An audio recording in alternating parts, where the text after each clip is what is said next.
নমস্কার বন্ধুরা, cook it with Krishna চ্যানেলে আসার জন্য সবাইকে জানাই স্বাগত। আজ বানাবো ভোলা মাছ ভাজা। তো কিভাবে ভাজা করব সেটাই দেখে নিন। প্রথমে আমি হাফ কেজি ভোলা মাছ ভালো করে কেটে ধুয়ে পরিষ্কার করে নিয়েছি। এরপরে আমি ভোলা মাছগুলোতে দিয়ে দিলাম আদা পেস্ট, তারপরে রসুন আর কাঁচা লঙ্কার পেস্ট দিয়ে হলুদ গুঁড়ো, পরিমাণ মতো নুন, সর্ষের তেল, এরপরে এক মুঠো বেসন নিয়ে ভালো করে দিয়ে দিলাম। প্রথমেই দেখিয়ে দিয়েছি কাঁচা লঙ্কা আর আমি পেঁয়াজ ভালো করে মিক্সিতে বেটে নিয়ে সেটাও দিয়ে দিয়েছি। দিয়ে এর উপরে একটু কাশ্মীরি লঙ্কা গুঁড়ো দিয়ে দিলাম, দিয়ে ভালো করে মাখিয়ে নিলাম। এরপরে গ্যাসের উপরে একটা ফ্রাই প্যান বসিয়ে গ্যাস জ্বালিয়ে বেশ খানিকটা সর্ষের তেল দিয়ে তেল গরম হয়ে যাওয়ার পরে ভোলা মাছগুলোকে একটা একটা করে দিয়ে দিলাম।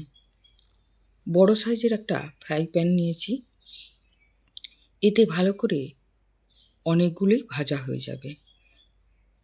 অল্প তেলের মধ্যেই বেশ সুন্দর করে ভাজা হয়ে যাবে বলে এরম একটা বড় জায়গা নিয়ে নিয়েছি। এরপরে উল্টে পাল্টে লাল করে ভেজে নামিয়ে নেব।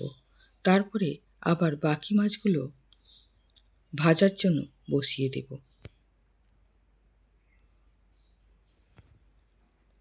এইভাবে ভোলা মাছ আপনারা ভেজে খেয়ে দেখবেন, দারুণ লাগে।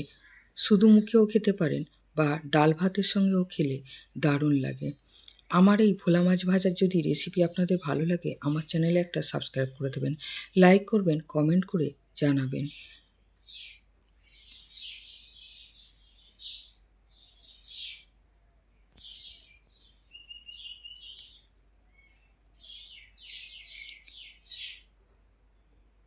বাকি মাছগুলো একইভাবে ভেজে নেব।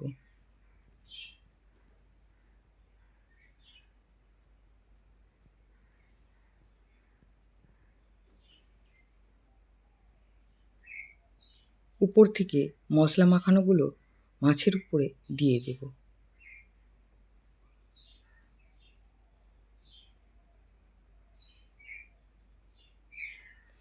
এইভাবে লাল করে ভেজে নিতে হবে।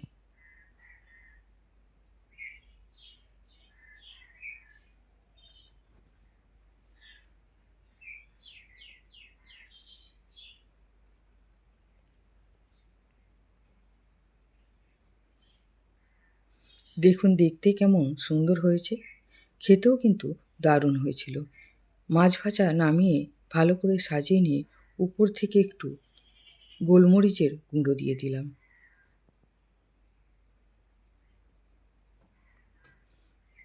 এই আমার ভোলা মাছ ভাজা রেডি।